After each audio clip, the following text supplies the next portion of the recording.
can do that. That's an intellectual abstraction. Exercise and intellect. It is not going to motivate anybody to change their thinking unless they bring in the morality. The morality of what we do, the ethics. Suddenly, we're charged up. And we'll actually invest time and energy into this stuff. Now, one of the things I found is when I give teachers more autonomy, they own it. When we do scripted programs, follow this exact paragraph, and on week 5, day 3, everybody in this subject should be on page 77.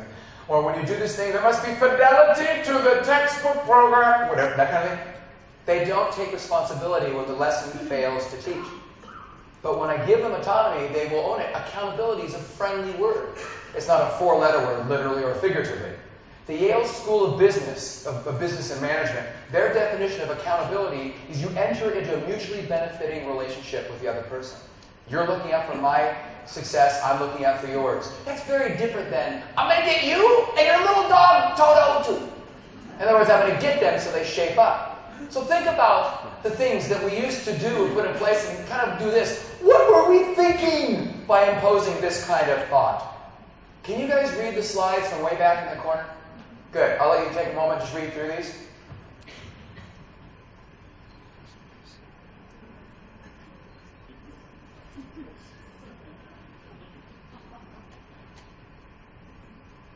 Are some of these uncomfortable?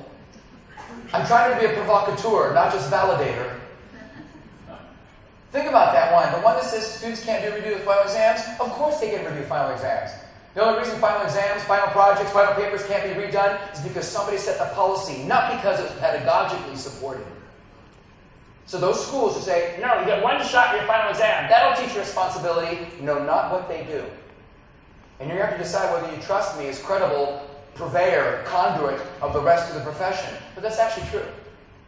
We'll get more into that a little bit later. Down below, parents say we have to do this. They want to do this. Parents. Am I really going to change what I do that I know to be pedagogically ethical and correct and effective because parents who are untrained are telling me what to do? Sometimes you have to choose your battles. I totally get that.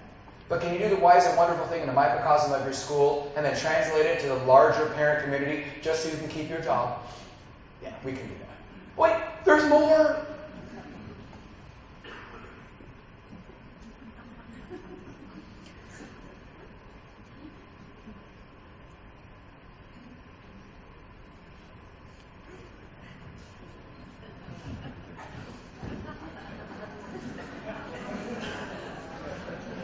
Twice an administrator has called me into the classroom and said, Rick, I need you to stop doing all the innovation stuff, causing complaints from the rest of the department and faculty.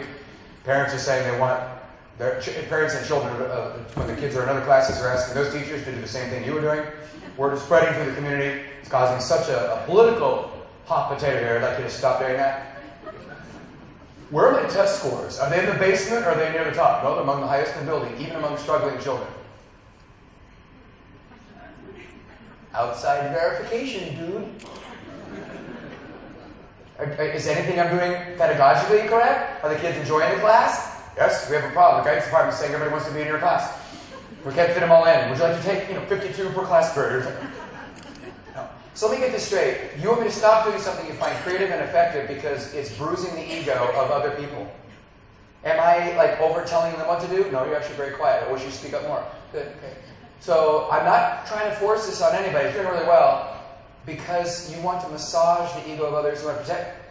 Really? Is that the message you want to give me? And both principals have said this. And the 2 times that's happened in my career, they said, upon further reflection,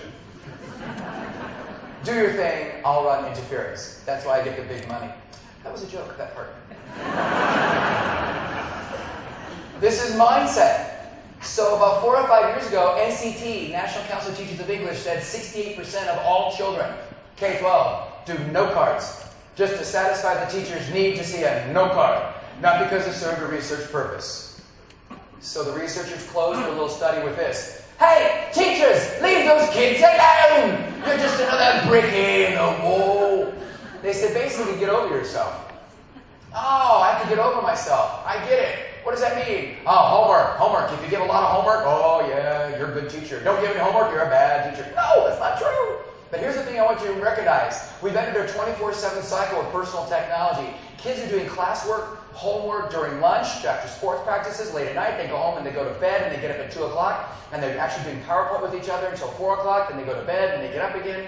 My daughter does competitive swimming, so she's at the pool and then she does her stuff. On the band buses up and down 95 on the east coast of the U.S., Florida up to New York, Chicago, there's 6 buses. They're beaming their homework projects to each other and doing it on the bus ride between 11 p.m. and 2 a.m. It's a 24/7 cycle. So looking at the screen, those who were with me yesterday, you know where I'm going with this. Here's what I'd like to suggest. I think, looking very, this is a special effect. Here we go, ready? And I think homework is going to disappear. I know, I'm so good at special effects and technology. No, I think it really is. The idea that you'll say, here's the task, whenever you do it, it gets done. Whatever pieces you bring together. This is mindset. Many people were talking about a little bit yesterday that we're beyond the information age. We're at the high concept age, according to Daniel Pink and many, many others who look at this stuff. But take a look. These are some of the cool things we can now be doing and would really enhance our classroom. Kids can do QR codes attached to projects. They can design their own apps, and they can be used for all kinds of things. Down below, Google Glass is going to transform the world if you really let it go. Right now we have the wearables. It looks something like this. No. It actually looks like this. And these are glasses you can wear and slide your hand along it. And the whole internet is projected in the air in front of you. Many of you are aware of this already. You go on YouTube and look up Google Glass and see that. And you know that earlier this week a woman was arrested in California for wearing Google Glass while she was driving. Because then the internet was actually projected in the air and you're not allowed to have the videos in front of a driver. Hopefully every country in the world. But anyway, in California. So we have that, but notice what it says here. Wearables, implantables, and augments. Well, many of you know the board. Bluetooth. And you know, their little blue light there. But now they're going to have implantables where there's a piece on the outside and it actually sends wires and things, or filaments actually into the brain as a part of the neural pathway. You can get access to the internet inside your head. It's right there. And then, of course, they're going to go to augments, where you actually change the neural pathways. This is about 20, 25 years. Many of you look young enough, you'll still be around dealing with this, where the kids will have the entire internet in their head. And not maybe wealthy families who have it, other folks don't have it, so you're going to have that divisiveness. You're going to have to decide, what are you going to do now with assessment and instruction? I want you now to come up with the differences between amphibians and reptiles. I want you to write that differences down on a piece of paper. No, I've got it right now in my head. What do you want me to do with it? The mental dexterity, intellectual agility is going to be the new thing that you assess, not just simple recalls and go through it. There'll be many, many teachers who say, I don't know what to do, I can't pull it off, and if I can't imagine the logistics, I'm just going to drop the whole principle or mindset. That's not acceptable. So we've got to find it. As I was sharing with one group yesterday, this is the teacher saying, I've exhausted my imagination. May I drink from your creativity cup? Please, sir, some more. You want them to be able to do these things wisely and wonderfully. You remember Dead Poets Society? Well, the teacher was kind of wild, right? Well, here's what we did.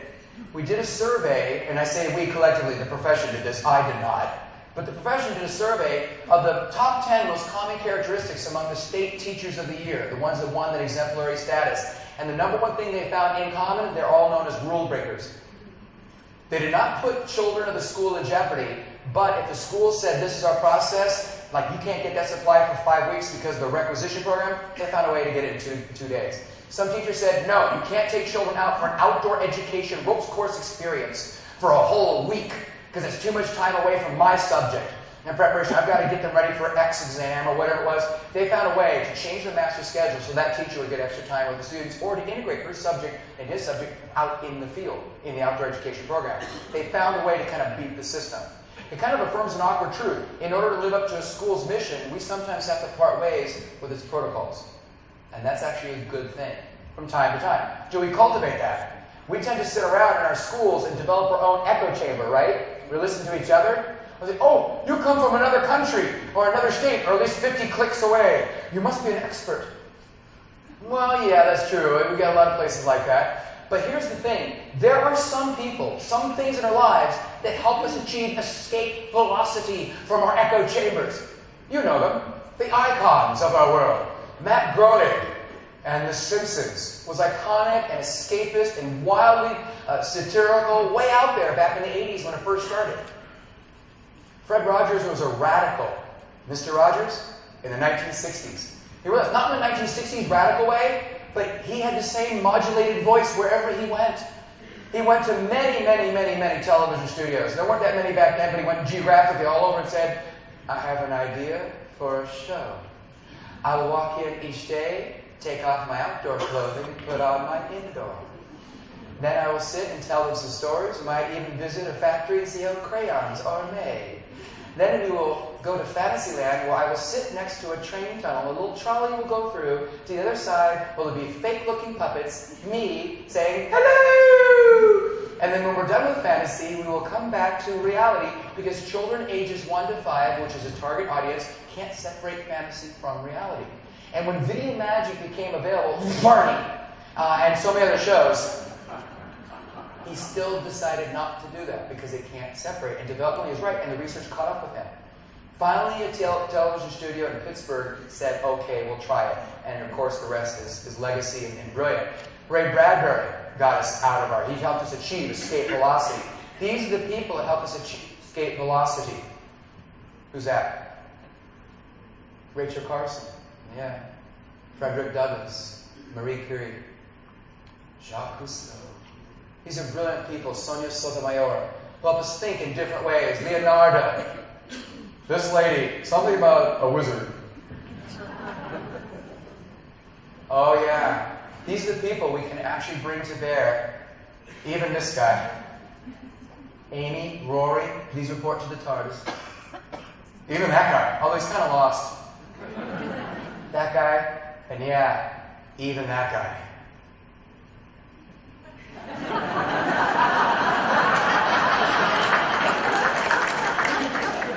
So the thing is, it's not an answer chase. So many classrooms are built as being answer chase. There's a singular answer. I am the oracle. I am the final arbiter of knowledge. You sit there and receive. You passive receive.